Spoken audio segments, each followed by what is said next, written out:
Shalom, sangat bersukacita kita dapat berkumpul kembali, berjumpa kembali dalam program yang sangat memberkati ini ya saudara, yaitu Bible Study Online CK7.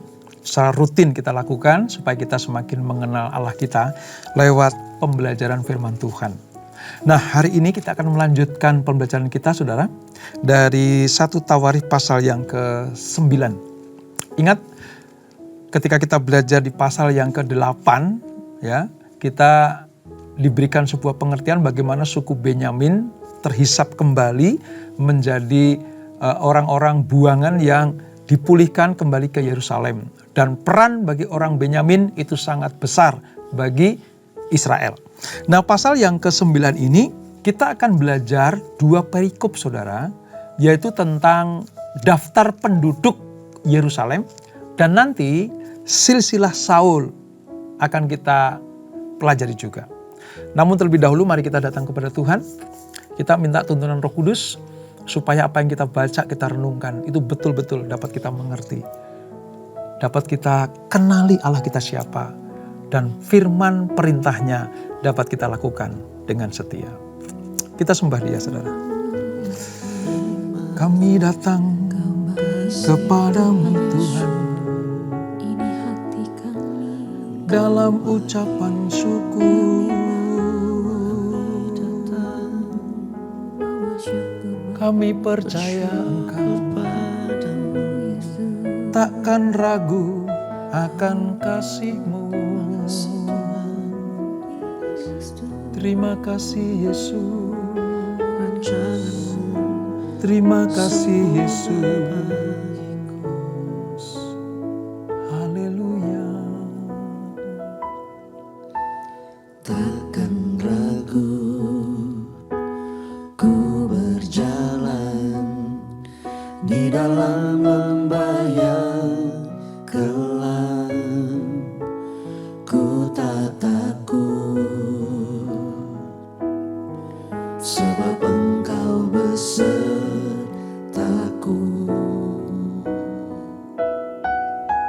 Segala yang Kau izinkan terjadi dalam hidupku,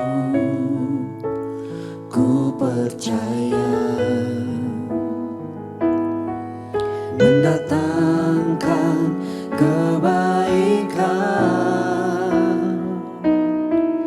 Bapa, ku percaya rancangan-Mu indah. Bapa, ku percaya Kau turut bekerja dalam segala hal, mendatangkan kebaikan bagiku.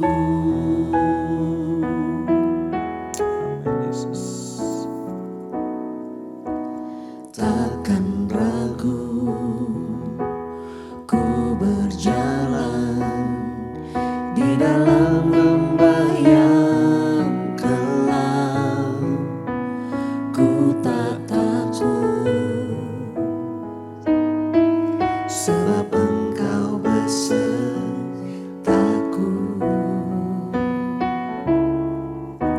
Segala yang Kau izinkan terjadi dalam hidupku, ku percaya mendatangkan kebaikan.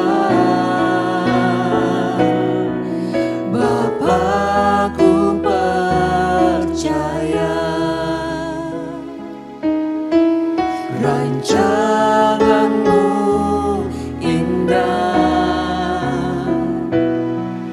Bapa, ku percaya Kau turut bekerja dalam segala hal, mendatangkan kebaikan bagiku.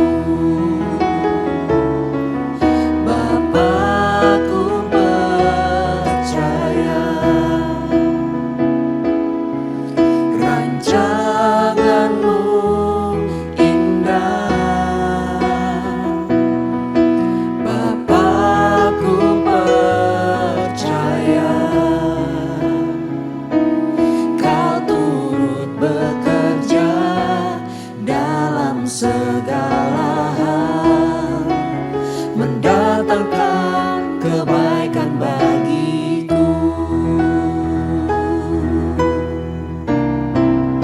Yesus. Bapakku percaya rancanganmu indah. Bapakku percaya kau turut bekerja dalam segala hal, mendatangkan kebaikan bagiku. Bapakku percaya rancanganmu indah.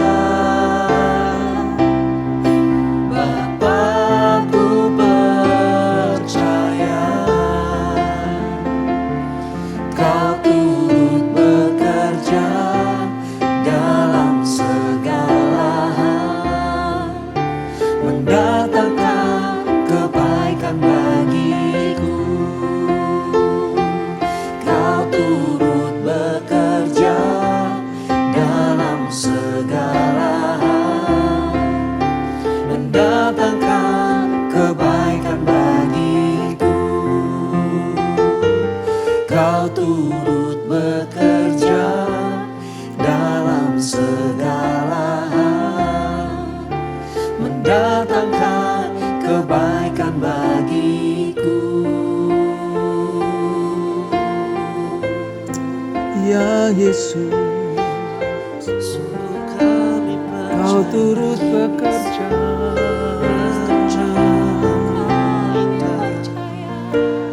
Terima kasih Yesus. Terima kasih buat kasih-Mu yang tak pernah berakhir. Yesus. tak pernah rancangkan yang jahat dalam hidup kami.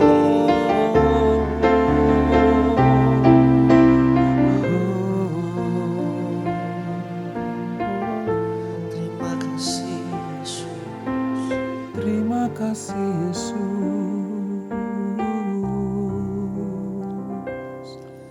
Ketika ku hadapi kehidupan ini, jalan mana yang harus ku pilih? Ku tahu ku tak mampu, ku tahu ku tak sanggup. Hanya Kau Tuhan tempat jawabanku.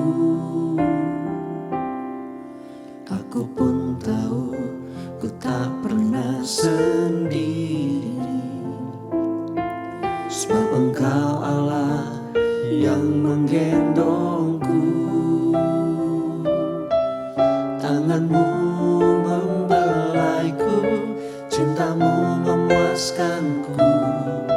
Kau mengangkatku ke tempat yang tinggi. Janji-Mu seperti fajar pagi hari, yang tiada pernah terlambat bersinar. Cinta-Mu seperti sungai yang mengalir, dan ku tahu betapa dalam kasih-Mu.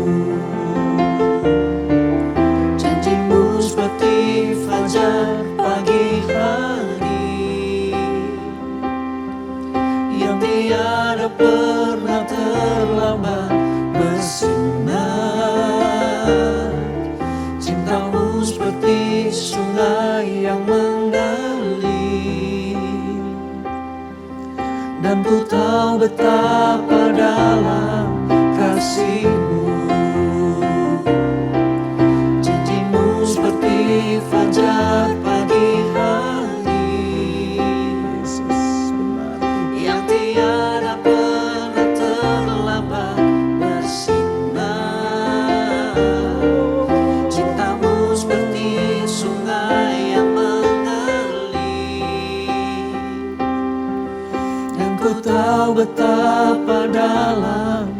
kasih-Mu, dan Ku tahu betapa dalam kasih-Mu, dan Ku tahu betapa dalam kasih-Mu. Terima kasih Tuhan Yesus. Kau tidak pernah berhenti mengasihi kami. Janji-Mu ya dan amin.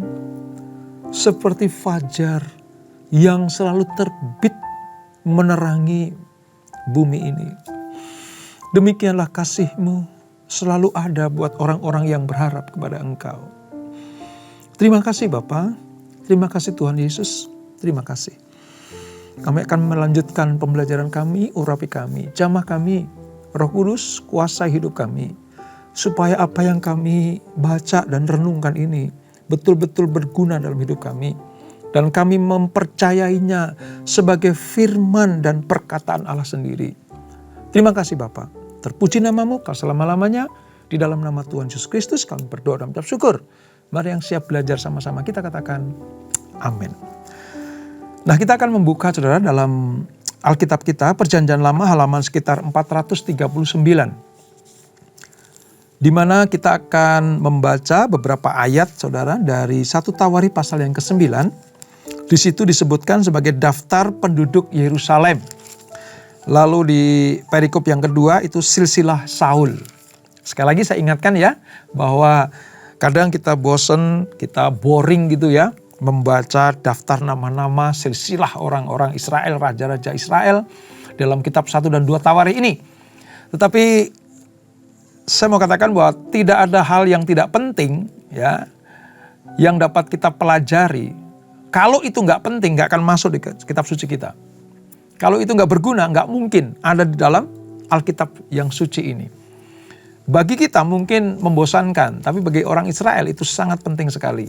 Karena lewat 1 dan 2 Tawarikh, maka silsilah mereka diurut kembali. Sehingga apa? Karya keselamatan Allah lewat bangsa Israel, lewat keturunan Abraham, Ishak dan Yakub, sampai nanti kepada suku Yehuda, Daud dan Yesus Kristus, dan sampai ke dunia ini. Dijelaskan secara runtut asal-usul nenek moyang bangsa Israel sampai kepada Yesus Kristus.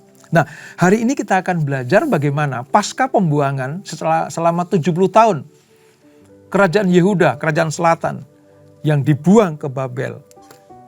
Diizinkan Tuhan kembali untuk menempati ya Yerusalem ini. Nah, ini menandakan bahwa apa saudara? Bahwa bangsa Israel itu betul-betul menjadi bangsa pilihan. Ya, banyak yang binasa. Ya, banyak yang dihukum Tuhan. Tetapi ada kaum sisa. Dan kaum sisa inilah yang nanti akan melihat, oh asal usulku tuh seperti ini. Itu ya saudara. Sekali lagi, 1 Tawarikh dan 2 Tawarikh menjelaskan kepada bangsa Israel asal usul mereka.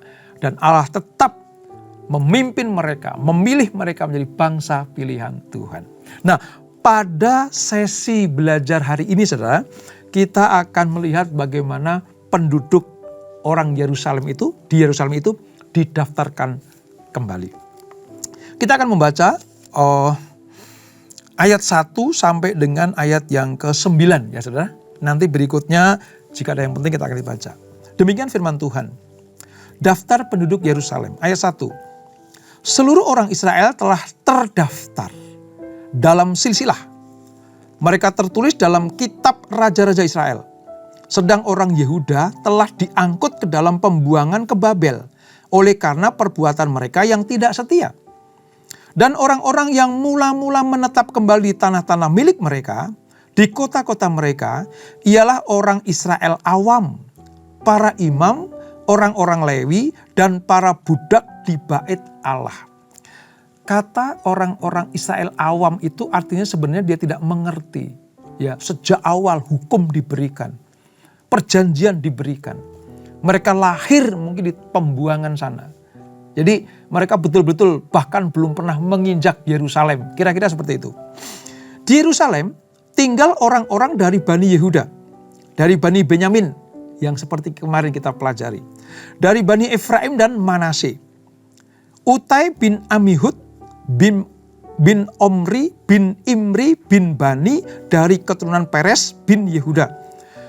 Dan dari orang Shela ialah Asaya, anak yang sulung dengan anak-anaknya.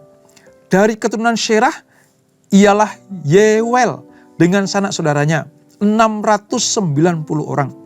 Dari Bani Benyamin ialah Salu bin Mesulam bin Hodaya bin Hasenoa, Yibnea bin Yeroham, Ela bin Usi bin Mikri, dan Mesulam bin Sefaca bin Rewel bin Yibnia. Dengan sanak saudaranya, mereka menurut keturunan mereka 956 orang. Semua orang itu adalah kepala puak. Tadi mengucapkannya itu susah ya saudara, tapi ini penting. Ini berguna, khususnya bagi orang Israel. Dan bagi kita, apa yang tertulis ini adalah semua kehendak dan keputusan Tuhan, ya firman Tuhan. Kira-kira seperti itu. Ya, jadi mari kita lihat saudara. Di dalam 1 Tawarikh pasal yang ke-9 ayat 1 sampai 44 ini saudara. Ini memperlihatkan seluruh masyarakat umat Allah. Seluruh masyarakat umat Allah. Yaitu seluruh Israel. Tadi dikatakan seluruh orang Israel. Dimulai dengan kalimat itu. Setelah mereka kembali dari pembuangan di Babel. Sambil menekankan kesinambungan. Asal-usul mereka ya hubungannya dengan Israel sebelum pembuangan. Kenapa saudara? Karena 10 suku di utara itu praktis ya, itu hilang. Praktis hilang. Nanti kebanyakan yang akan disebut adalah suku yang selatan itu. Ya, suku yang selatan itu. Nah, kita lihat. Ayat pertama ini memberikan alasan bagi tawanan mereka, ya. Sedangkan sisa para orang yang tinggal atau orang yang diizinkan Tuhan kembali ke Yerusalem, itu bagian daripada para imam, orang-orang Lewi, dan para budak yang ada di Babel sana nanti melayani di bait suci. Ini ayat yang kedua. Ya, tadi kita baca ayat yang kedua. Mereka dipulangkan. Karena Allah masih punya pekerjaan, Allah masih punya rencana bagi orang Israel. Karena nanti dari orang Israel ini akan melahirkan raja di atas segala raja, yaitu Yesus Kristus. Itulah sebabnya mereka dipulangkan kembali dan dipulihkan kembali jati diri mereka. Plus tugas-tugas mereka nanti. Allah akan memberikan tugas kepada mereka. Ya, dan mereka akan dipulihkan. Ya, tatanan bagaimana menyembah Allah yang sejati. Yang selama ini telah hilang. Apalagi mereka ada di Babel 70 tahun saudara. Ya, mereka udah lupa bagaimana cara menyembah Allah. Walaupun Daniel, Sadrak, Mesak, Abednego memberikan sebuah kesaksian yang luar biasa. Tapi sebagian dari mereka harus dipulihkan kembali. Bagaimana cara menyembah Tuhan, bagaimana melayani Tuhan di bait Allah. Begitu kira-kira. Ya, makanya di pasal yang ke-9 ini diuraikan kembali. Nah, kata-kata kembali ke Yerusalem. Ya. Sebenarnya ini sebuah pengertian bahwa bangsa Israel tidak kehilangan jati diri mereka sebagai bangsa pilihan Tuhan dan penyembah Allah. Ini saudara, yang harus kita perhatikan. Ya. Kembalinya mereka ke Yerusalem. Karena Allah belum selesai dengan rencananya. Mungkin kita bisa bertanya, kok nggak dibalikin ke utara, ya, wilayah Betel, atau di wilayah Shilo, atau di wilayah yang lain, kenapa ke Yerusalem? Ingat ya, kita pernah belajar bagaimana Daud menempatkan pemerintahannya dan penyembahan kepada Allah yang benar, itu di kota Yerusalem. Yang pernah kita pelajari betapa pentingnya Yerusalem memegang peranan penting bagi kelangsungan kehidupan suku-suku Israel. Termasuk bagaimana mereka menyembah Allah yang diperbaharui. Ya, bait suci pernah runtuh, saudara. Pernah hancur lebur. Diserang oleh Babel, pimpinan Nebukadnezar itu. Tapi Allah memberikan rencana yang indah, dipulangkan kembali. Dan mereka dipulihkan di dalam hal memerintah di negerinya sendiri. Dan menyembah Allah di tempat yang tepat. Nah di sini didaftarkan orang-orang Israel. Ya, didaftarkan. Khususnya mereka yang nanti akan menempati Yerusalem. Sekaligus apa? Menggarisbawahi bahwa kondisi Israel sebagai akibat ketidaksetiaan mereka kepada Allah. Ya, namun karena masa pembuangan selesai, Allah memulihkan kembali. Nah saudara, penekanan pada kata seluruh orang Israel pada ayat 1 ini berkaitan dengan apa saudara? Dengan penyebutan 4 nama. 4 nama. Ya, 4 nama. Siapa saja itu? Tadi ayat yang ketiga. Ada ada Yehuda, ada Benyamin, ada Efraim, ada Manasye. Nah, 4 nama ini sebenarnya yang selatan asli itu cuma Yehuda. Hanya Yehuda. Di pasal yang ke-7 disebutkan Benyamin itu bagian dari utara sebenarnya. Apalagi Efraim dan Manasye. Ya, di utara itu. Tetapi kata seluruh orang Israel di dalam ayat 1a ini menyebutkan bahwa baik utara yang tersisa maupun selatan yang ada dipersatukan. Dipersatukan. Ya. Israel yang terpecah menjadi 2 setelah Salomo mati itu meninggalkan PR yang luar biasa. Daud menyatukan 12 suku Israel. Tapi karena dosa Salomo, Allah menghukum. Namun setelah Salomo mati, Israel pecah menjadi 2. Utara 10 suku, ibu kotanya Samaria. 2 selatan, ibu kotanya Yerusalem.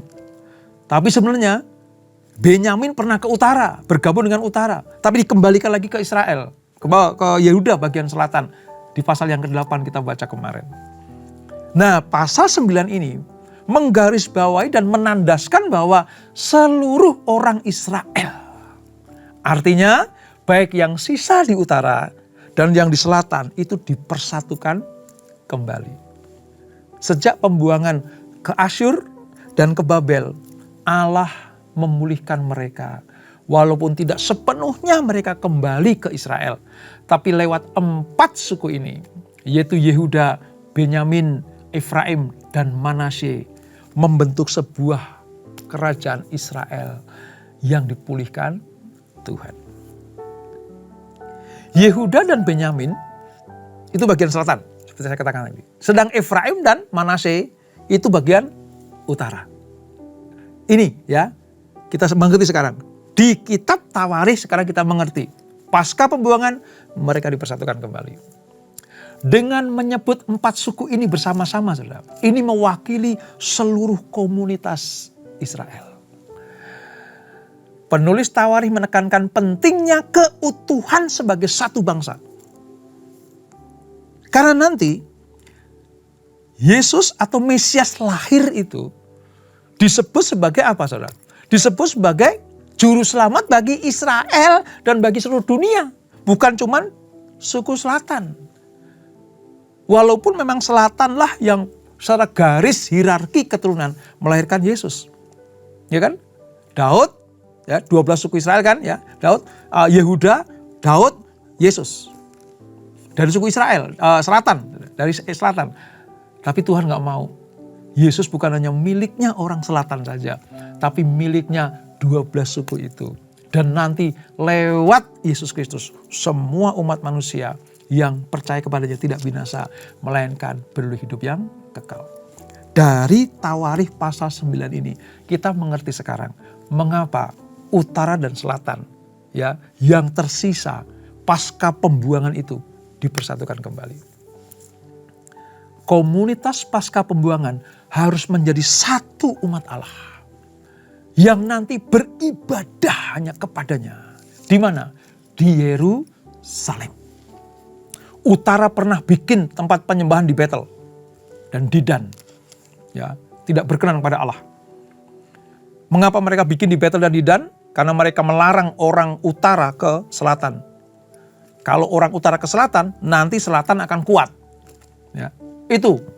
Tetapi lewat pasca pembuangan ini, Israel dipersatukan kembali. Sekarang kita mengerti kan mengapa kitab Tawarikh harus kita pelajari. Nah selanjutnya saudara, di ayat yang berikutnya itu begini. Bahwa keturunan dari Saul itu nanti akan memegang peranan penting juga. Ya, Saul itu akan memegang peranan penting. Saudara. Mengapa? Disebutkan di dalam keturunan Saul ya, ayat yang ke-29 ya, sampai dengan ayat yang ke-40 itu menandakan bahwa ketika Allah memilih Benyamin, menurunkan keturunan Saul, nanti dari Saul ini diberikan sebuah ketetapan. Dia akan menjadi raja pertama Israel. Makanya silsilah Saul ya, maaf ya tadi saya salah sebut ayat ya. Ayat 35 sampai 44 itu dijabarkan. Dijabarkan. Fokus utama penulis Tawarikh ini adalah ibadah kepada Allah. Ya, yang tidak terpisahkan. Termasuk Benyamin dan Saul nanti akan dimasukkan. Dengan demikian, Allah tidak pilih-pilih kasih lagi. Allah tidak memandang satu suku lebih penting lagi. No. Allah tidak memandang suku ini lebih penting daripada ini. Allah menyatakan bahwa 12-12-nya harusnya bersatu. Harusnya. Ya. Tapi karena mereka mengingkari perjanjian Allah, mereka dipisahkan. Dibuang ke tempat yang berbeda. Ke Asyur dan ke Babel. Nah ketika kita membaca ayat-ayat di dalam satu Tawarikh ini, kita mengerti sekarang. Sebagai contoh ya. Ada orang Lewi di situ. Ya, mari kita baca di dalam ayatnya yang ke 15 saudara. 15. Ya, 15. Ayat 14 ya, 14. Dari orang-orang Lewi ialah Semaya bin Hasub bin Azrikam bin Hasabia dari keturunan Merari. Ya, ayat 15. Lalu Bakar, Heres, Galal dan matanya bin Mika bin Sikri bin Asaf. Suruh tahu, nanti dari suku Lewi ini akan keluar orang-orang yang dipercaya oleh Tuhan untuk menjadi pelayan di bait suci. Sebagai apa, saudara? Mereka akan mengatur jalannya ibadah. Mereka akan penyanyi-penyanyi di bait Allah. Ya, kalau kita nanti sampai kepada kitab Nabi Nehemia pasal yang ke-11 itu ya, akan menyatakan ada penyanyi-penyanyi di bait Allah. Itu dari mana, saudara? Dari keturunan Lewi. Disebut tadi ada nama Asaf di situ. Lalu ayat yang ke-16 ya, serta Obadja bin Semaya bin Galal bin Yedutun. Dua nama ini, Asaf dan Yedutun, nanti akan kita jumpai kembali ketika kita belajar tentang apa? Tentang siapa saja yang bertugas di bait Allah. Dipastikan mereka adalah para penyanyi di bait suci. Lalu ada lagi penunggu pintu gerbang, itu juga orang Lewi. Sebagian dari mereka juga memegang tugas logistik. Logis itu perbendaharaan atau alat-alat atau sarana prasarana untuk jalannya ibadah. Termasuk apa? Mengolah roti.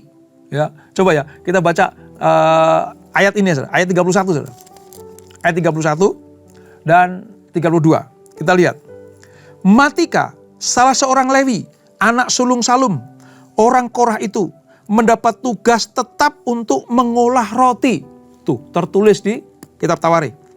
Dan sebagian dari anak-anak orang Kehat, ya, yakni dari sanak saudara mereka, mengurus roti sajian untuk disediakan setiap hari Sabat.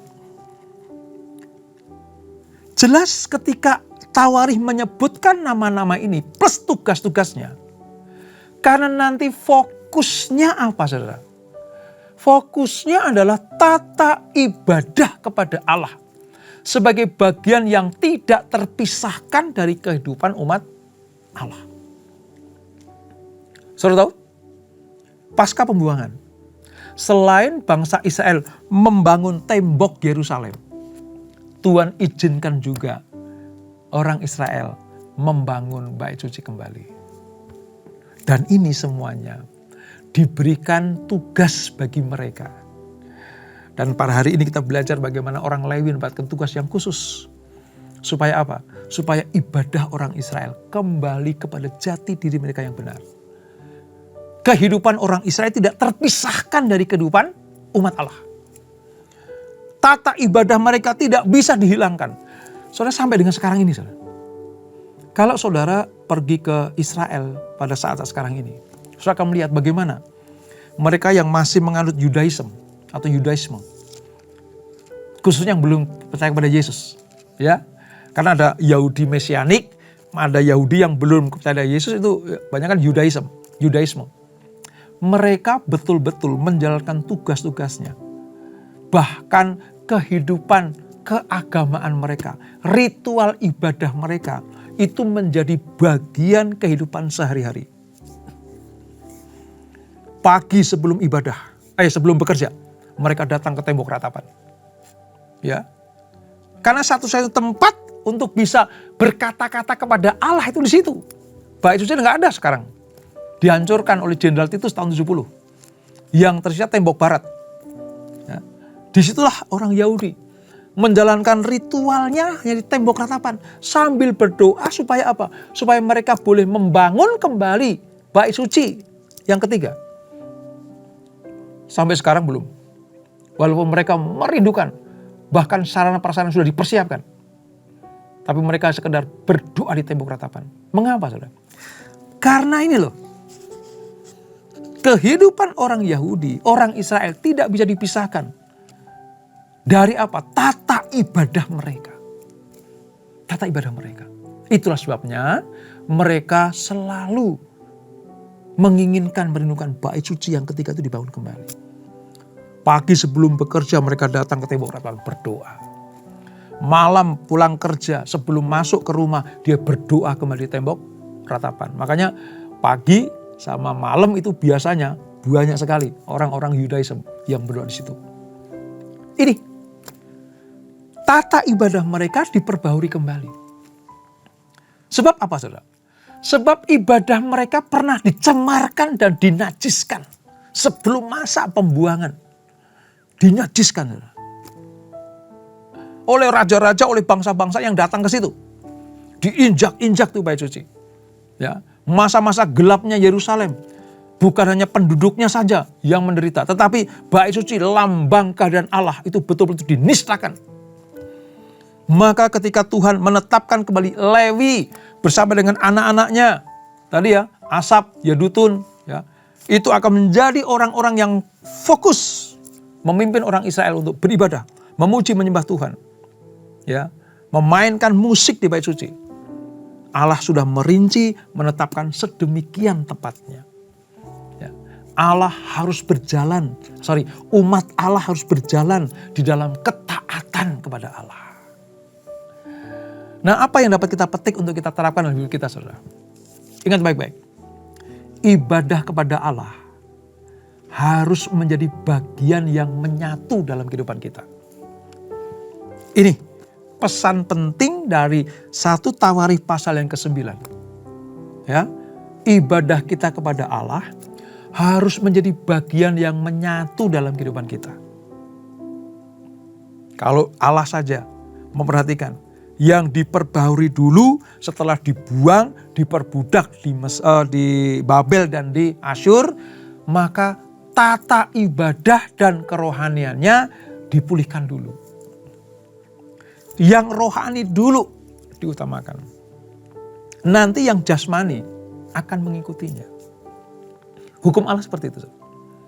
Siapa yang menata hidupnya hal yang rohani lebih tinggi daripada hal-hal yang jasmani, saya mau katakan, memang itulah yang Tuhan kehendaki. Carilah dahulu kerajaan Allah dan kebenarannya, maka semuanya akan ditambahkan kepadamu. Ya, carilah dahulu kerajaan Allah dan kebenarannya, artinya perbaiki dulu kehidupan hubungan kita dengan Allah dan sesama. maka semuanya akan ditambahkan. Artinya apa?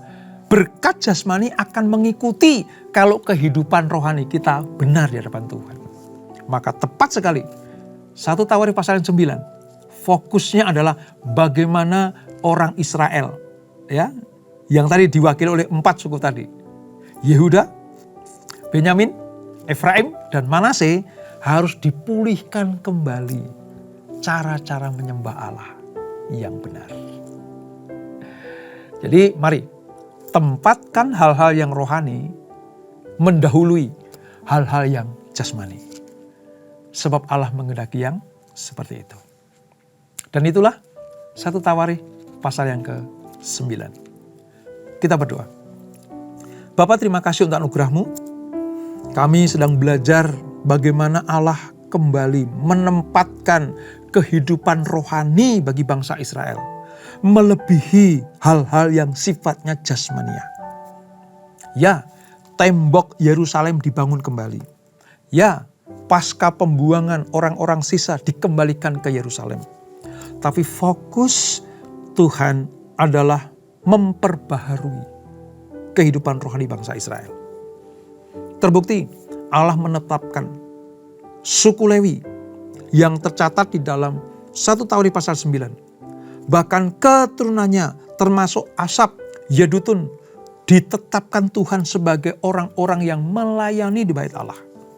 Inilah tandanya mengapa Tuhan menempatkan hal-hal yang rohani lebih daripada yang jasmani.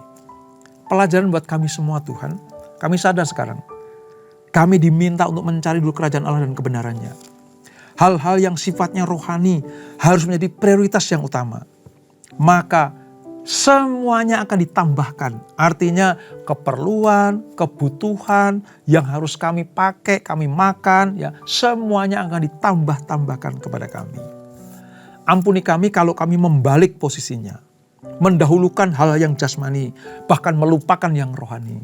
Dari pelajaran ini kami tahu Allah menghendaki kami supaya rohani kami lebih daripada hal-hal yang lain dibanding dengan keinginan-keinginan yang jasmania ini. Terima kasih Bapak. Engkau Allah pemelihara kami. Janji-Mu ya dan amin. Seperti yang kami nyanyikan. Seperti fajar pagi hari. Tidak akan berhenti. Kasih-Mu selalu ada bersama dengan kami. Seperti Engkau memulihkan bangsa Israel pasca pembuangan. Demikianlah Tuhan memulihkan kami semuanya. Siapa yang taat dan setia akan diberkati Tuhan. Sebelum kami tinggalkan acara ini, kami siapkan hati kami terima berkat yang daripada-Mu. Kekasih Kristus arahkan hatimu kepada Tuhan. Terimalah berkat, kasih anugerah dari Allah Bapa yang berlimpah-limpah. Di dalam Anaknya yang tunggal Tuhan Yesus Kristus. Dan persekutuan yang manis dalam Roh Kudus menyertai kita semuanya. Mulai saat ini sampai Maranatha. Yesus datang yang kedua kali menjemput kita semuanya. Bertemu di awan-awan yang permai. Menikmati kemuliaan kekal sampai selama-lamanya. Yang diberkati sama-sama kita katakan amin. Tuhan Yesus memberkati.